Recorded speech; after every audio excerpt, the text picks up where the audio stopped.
Shalom Aleichem, Joey. Was macht Rabbi? This is nice. We might see what's going on with Rabbi Falk. Gordo's put him. Gordo, show me some face. No, I know.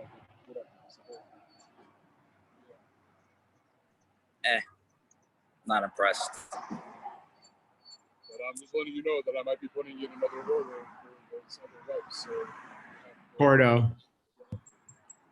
He's incognito. Where is Rabbi Falk? Let's see if Rabbi Falk knows what's going on here.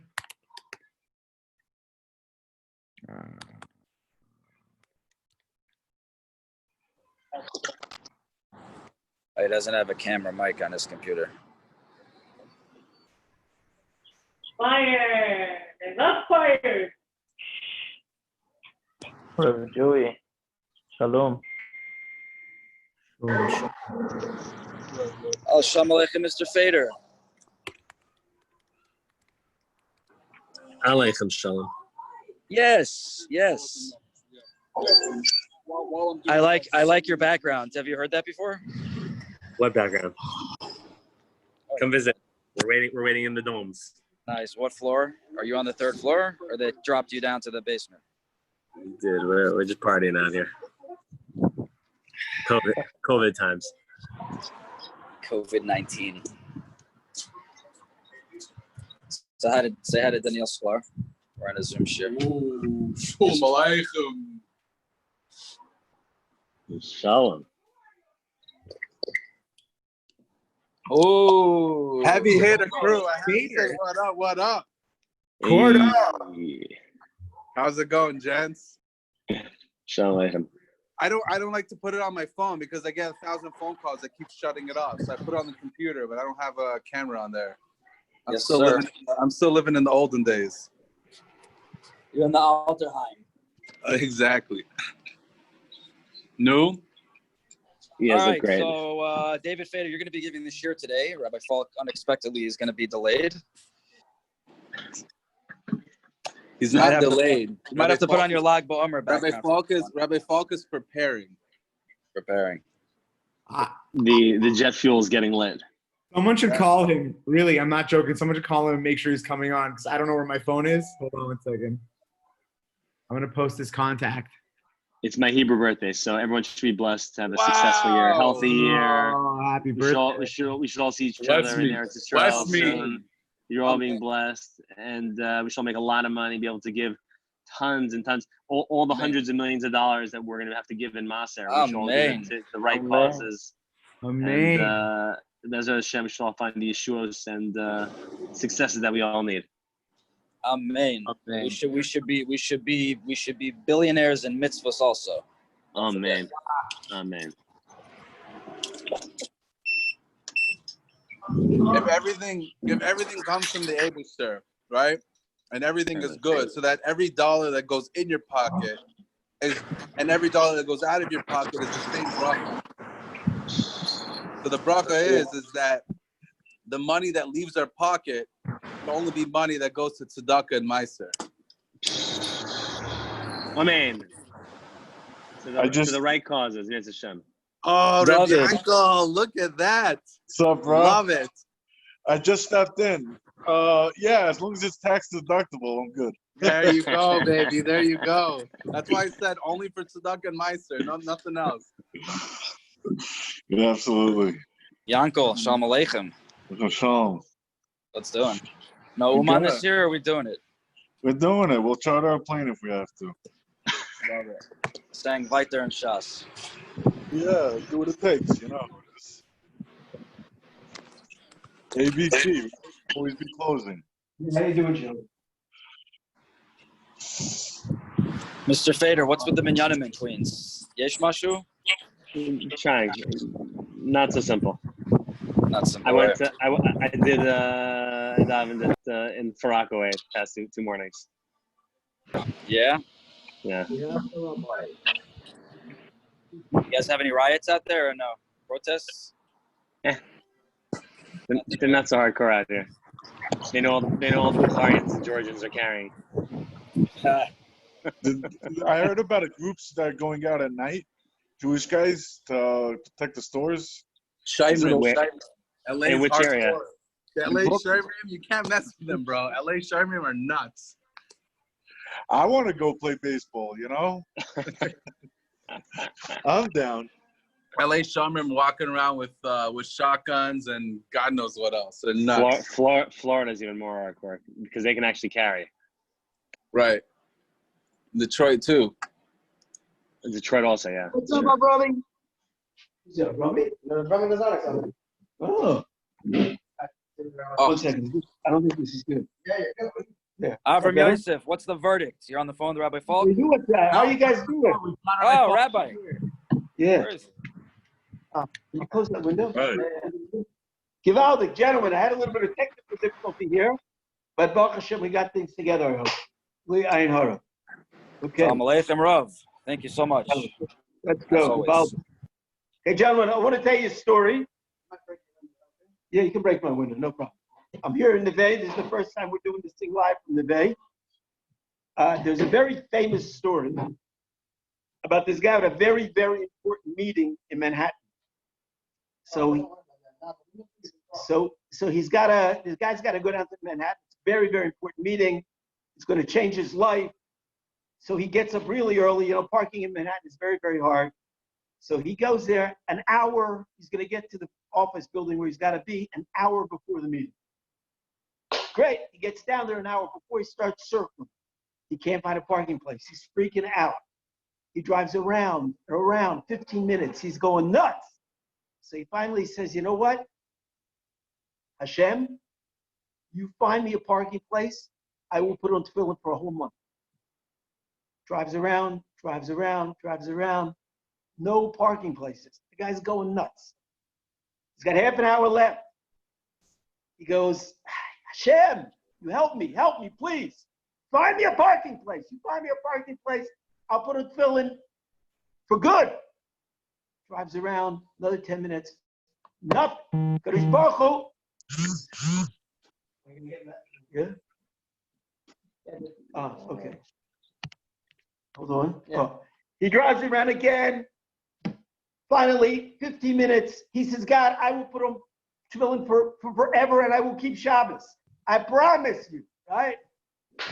Drives around, he's going out of his mind. On to me on Facebook. 5 minutes. Finally, he breaks. He says, look, Hashem, I promise you, find me a parking place. I will keep Torah and mitzvahs. I'll do it all. Just find me a parking place. He pulls up right in front of the building. A car pulls out. He zips in. As he's zipping in, he says to Kadosh Baruch Hu, Kadosh Baruch Hu, forget it. I found one myself. That is the way we are. Okay, we are many, many times not so honest with ourselves. Gentlemen, we got to be honest. We got to be real with ourselves. Now, I want to tell you, there's a beautiful, beautiful thing in this week's Parsha. Mamish, a gorgeous thing. Yeah. This is it's good that we're doing this from the day because I'm not at home, so I can tell you the truth. This board, I was Mechadesh. I thought of myself. And I thought of it when I was high. Don't tell my wife, but I was very, very, very high. As a matter of fact, I was in a plane from El Al, I think about, 30,000 feet above the ground, flying from Eretz Yisrael to the United States, okay? There's a very strange thing that happens in this week's Parsha. What used to be was every Bechor were the ones who did the Avodah in the Beis HaMikdash, in the Mishkan. They were the Koyanim. The Koyanim were the Bechors, the firstborn males. Now, after the Chet HaEgel, Kadosh Baruch Hu fired the Bechors. He told them, you're not going to do it anymore because you're Chet HaEgel. And the one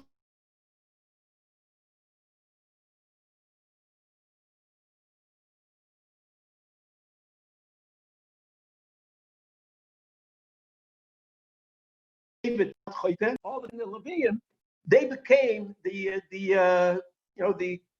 Koyanim, right? They started to work in the base of Mikdash. Now, when Hashem did this, it's very, very interesting. You read the pasuk, very interesting. It says, "Bo'akach es haLeviim tachas kol b'chor b'nei Yisrael." I will take the b'chors I will take the Leviim instead of all the b'chors. And then the pasuk says, "Ve'etno." All this crazy stuff is coming on here. Aaron. Aaron.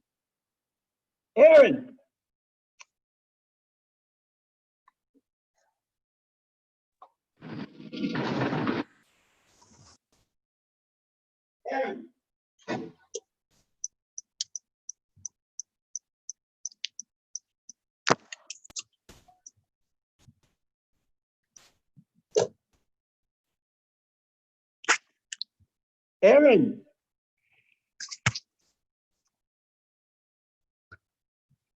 Listen, Rabbi Friedman, it's not working. All this stuff is popping one, and then it's everything that's going off. I don't know. Do you know how to work this?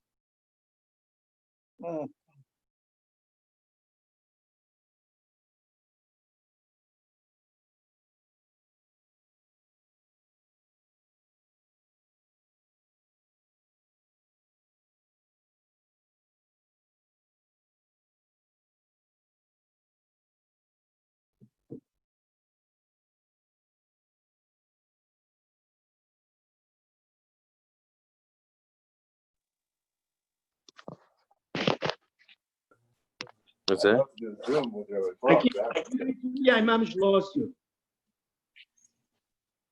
He's probably going now. Hello? Rebbe, we could hear you. We just can't see your screen. So maybe just keep going and hopefully it will. Okay, sorry, I don't know what's going on. Rabbi Friedman? Rabbi Falk. Yeah, okay, so I'll just speak. Yeah, we can hear you, but the screen will unfreeze in a little bit, hopefully. Okay, fine, thank you. Okay, it's a very interesting pasuk because the Bechors get fired as the Koyanim. He takes the Leviim instead, and then the pasuk says, "The Ednos Leviim Nesunim LaAaron uLebanov." I will give the Leviim. The Leviim will be instead of Bnei Yisrael. Mitoch, the pasuk mentions Bnei Yisrael 5 times. Ednos Leviim Nesunim LaAaron uLebanov. Mitoch Bnei Yisrael 1. La'avodas avodas Bnei Yisrael. Second time, B'oyo moyed L'chaper al Bnei Yisrael. 3 times, below the Bnei Yisrael Negev. The Geshes Bnei Yisrael HaKodesh. 5 times the Kodesh Baruch Hu mentions Bnei Yisrael in the next pasuk. Now, everybody knows that we're talking about Bnei Yisrael. So why is the Torah mentioning, why does the Kodesh Baruch Hu mention Yisrael 5 times in the next pasuk? So Rashi says a beautiful thing. Rashi says, Chamisha pa'omim nemar Bnei Yisrael b'mikra zeh. It's Bnei Yisrael mentioned 5 times. Lodia chibason, to show how much I love them. I love Bnei Yisrael so much. Now, I don't understand. Kodesh Baruch Hu loves Bnei Yisrael. He just fired them. He just took away this tremendous privilege that they had to be the ones who are Makriv Korbanos. And he gave it to the Leviim. And he tells them, I love you, I love you, I love you 5 times. This is the best place for Kodesh Baruch Hu to find that he could tell them how much he loves them. But our boys, I want us to understand something. I think it's such an important thing. Because the Kodesh Baruch Hu gave him a patch, because the Kodesh Baruch Hu took away from them this schus to be the Koyanim, and he gave it to Shevet Levi. That's why Kodesh Baruch Hu had to show them right now how much he loved them, because he had to see in them and show them that even though you're not going to be the Koyanim, but still, I love you, and you have tremendous, tremendous potential. So he mentions Bnei Yisrael. Things not on. It's just voice. It's not on. Right? He mentions Bnei Yisrael 5 times to show them how much I love them and how great you people are. And we have to realize, even in bad times, even when we mess up, but still, a Kodesh Baruch Hu loves us, and we have to realize that we can still do tremendous, tremendous things. And that's the way he has to do it. You know, we have to do it in a very positive way. I was once in a town called Ofakim, down in the south of Eretz Yisrael in the Negev, and there was a tzaddik there, the name of Reb Shimshon Pincus, who has written many, many beautiful svarim. So I had a sister who lived there, so I knew him personally. I went down and he spoke on Shabbos night, And he said such a true word, I never forgot it. Rav Pinkus said many times we have a good friend, we have a relationship with someone, and that someone does something to us that was wrong. He did something that was really not nice. And forget it. I cut off, you cut off relations with him. I'm not going to speak to him again.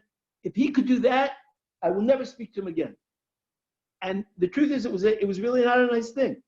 But if you stop, he said, if you stop and you look at the person and you judge the person, the guy's 95, 98% a good guy.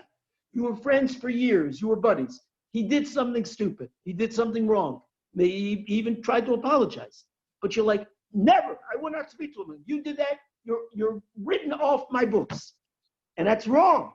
Because we have to look at the person, the whole perspective. Just like a Kadosh Baruch Hu looked at Bnei Yisrael, even though they couldn't be Kohanim anymore, but still, they're Klaisha, they're Kadeshim. They're unbelievably holy and devout people. Kadosh Baruch Hu did not give up on us, even though Bnei Yisrael were Chayte by the Chayte Egel, and he mentioned them 5 times. We cannot give up on ourselves either. There's another beautiful Indian in this week's Parsha. It's called Pesach Sheni. Pesach Sheni is a very strange thing. There were people from Bnei Israel who could not, for whatever reason, they were tamei, they were far away, they could not do Korban Pesach. So they couldn't do Korban Pesach, okay? So you lost it for that year. No. Kadosh Baruch Hu, they go to a Kadosh Baruch Hu and they tell a Kadosh Baruch Hu, Lama Nigora, why should we lose out? We don't want to lose out. And the Kadosh Baruch Hu, what does he do? Moshe Rabbeinu, go to Moshe Rabbeinu. Moshe Rabbeinu says, I'll ask a Kadosh Baruch Hu. And the Kadosh Baruch Hu tells them, you know what? I'm going to make for you I write for you a special Parsha in the Torah, the Parsha of Pesach Sheni. And that Parsha, you will be able to do it if you really want and you really ask, so then you will have Pesach Sheni. Unbelievable. And they wouldn't give up on that mitzvah and that closeness to a Kadosh Baruch Hu, and therefore Kadosh Baruch Hu gave them that opportunity to do it.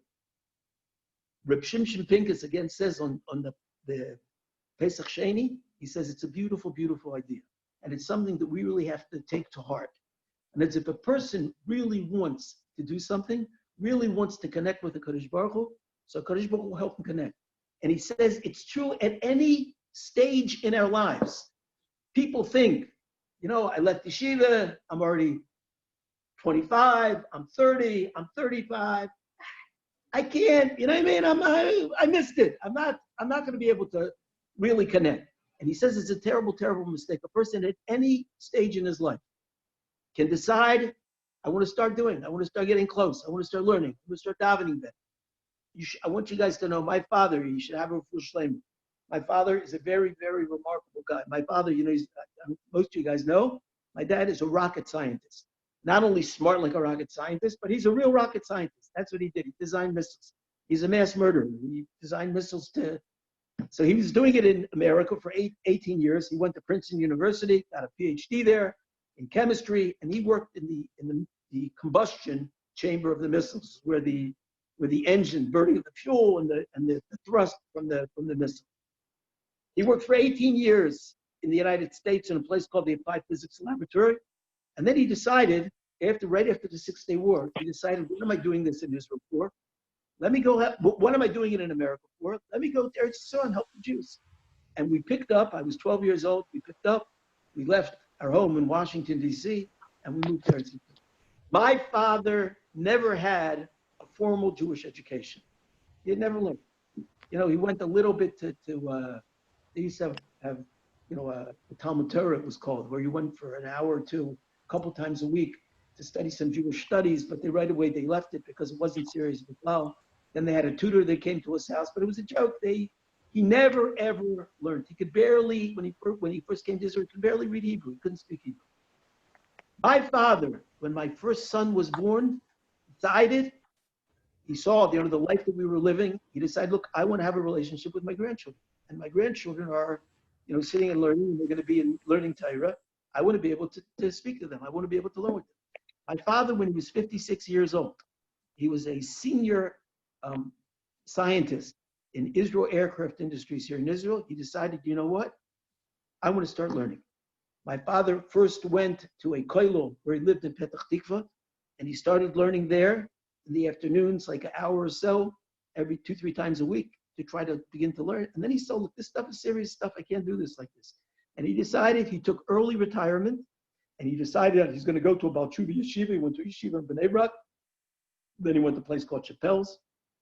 And my father, till he was 85 years old, was learning in yeshiva in Yerushalayim, Medrash Shmuel, for years and years. He was from the closest Talmidim of that Rosh Yeshiva. The Rosh Yeshiva also used to point to him. My father's name is Rav Shraga Faivu. He should be healthy. He would point to Rav Shraga Faivu and he would tell the boys, look, he's the youngest guy in the yeshiva. Because he came in, he decided, when he was 56 years old, you can't do that. Rabbi Akiva did it when he was 40, and that was remarkable. You cannot start learning at 56. But you can. Just like by Pesach Sheni. Chai Yisrael said, Lama Nigora, we do not want to lose out. Likewise, we, wherever we are, whatever age we are, old men like me, can still know Kadosh Baruch Hu. I want to try to learn better. I want to try to know what I learned. I want to chazir. We can hook up with a Kadosh Baruch Hu. We never, ever give up. Now, gentlemen, we also have to be honest with ourselves about what we can do. And we have to, it's very easy to make excuses and to give up and to think that we can't do things. But there is a Parsha in this week's, there's another in this week's Parsha. Again, it talks about the Korban Pesach, but another very fascinating Rashi. Rashi says, in the beginning of Perek Tes, Rashi starts talking about the Korban Pesach. And it says, Vayedaber Hashem el Moshe b'midbar Sinai, in the second year after they left Egypt. And then it says, V'yasu b'nei Yisrael Pesach, he commands them to do the Korban Pesach. Rashi says, this is already the 9th chapter, the 9th perek in Sefer Bamidbar. The first perek in Sefer Bamidbar was after this story of a Kadosh Baruch Hu telling Moshe to command Bnei Israel to do the Korban Pesach. So Rashi says, why is this out of place? This commandment to do the Korban Pesach should have been at the beginning of Sefer Bamidbar when we started. It should have been the first thing because chronologically it was the first thing. Rashi says, why is it stuck here? Why did we wait 9 prakim to bring in the mitzvah of Korban Pesach? Rashi says a fascinating thing. Rashi says, why didn't we open up the book of Bamidbar with this parsha?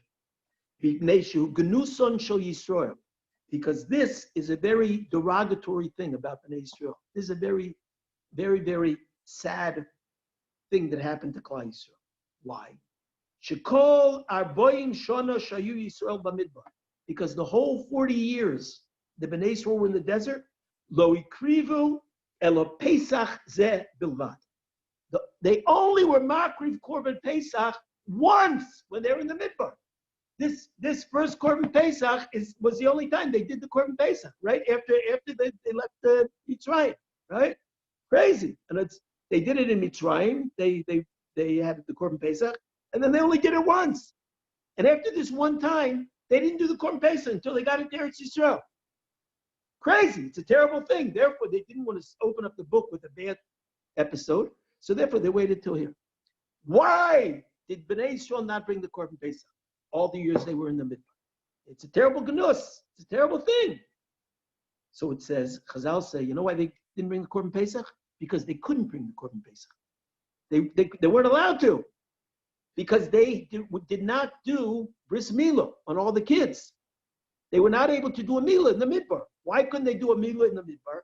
So the Gemara says in Yevamos, because there was something called a ruach tzpoinis. It was a sakana. It was dangerous, right? When you did a bris on a child, and the wind would come from the north, and when the wind came from the north, it would help heal the baby who had the bris milah.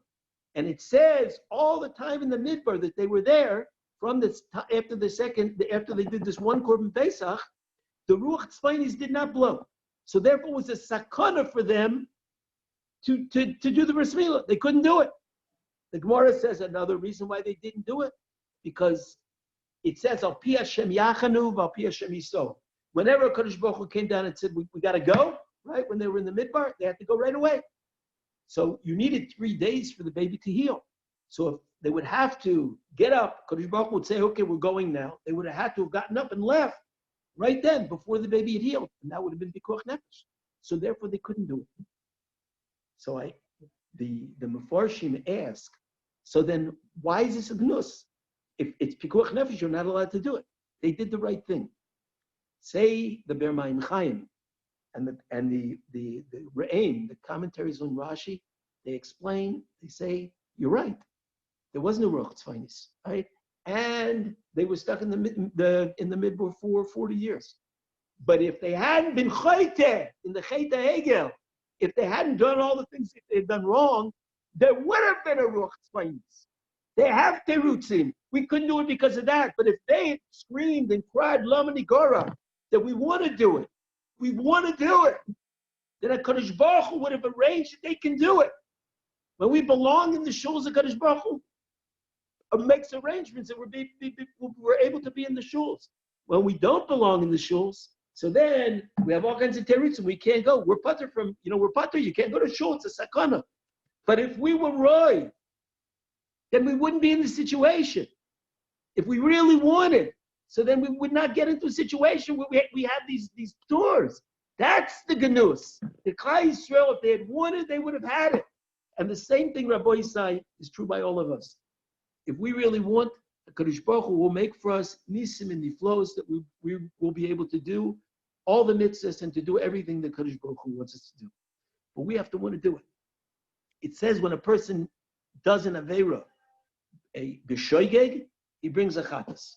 When he does aveirus, the loisa said that have malchus, right?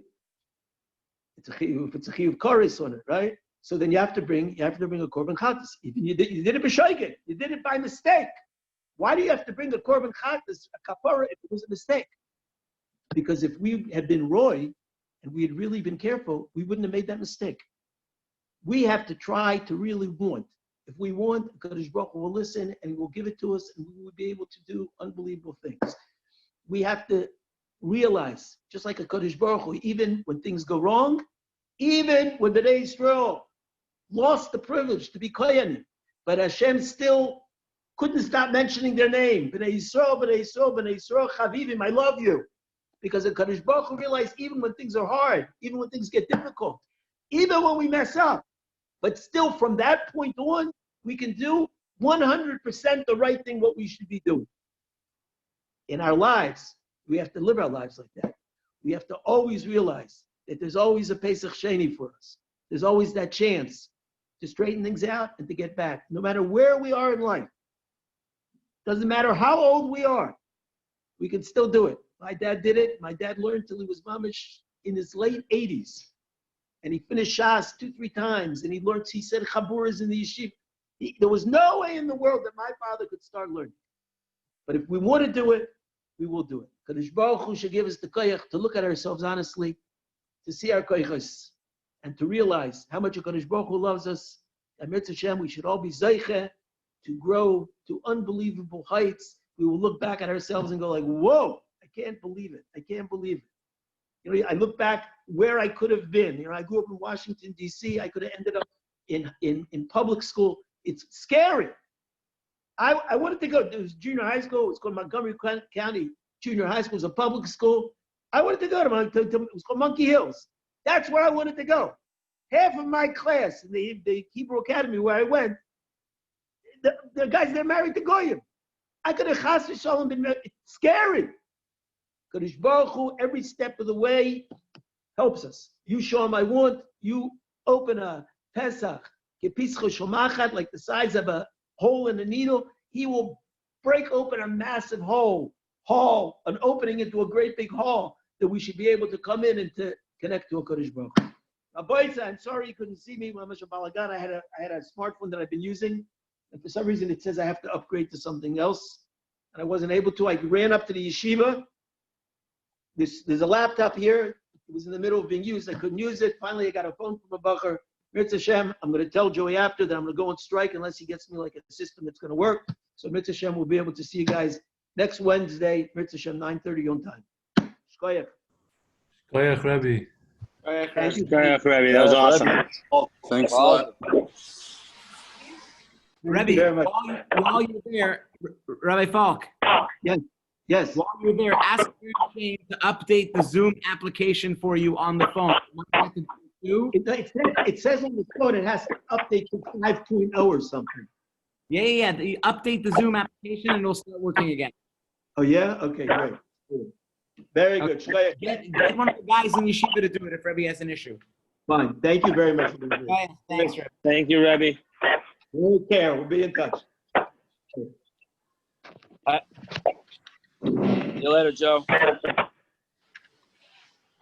Later, guys.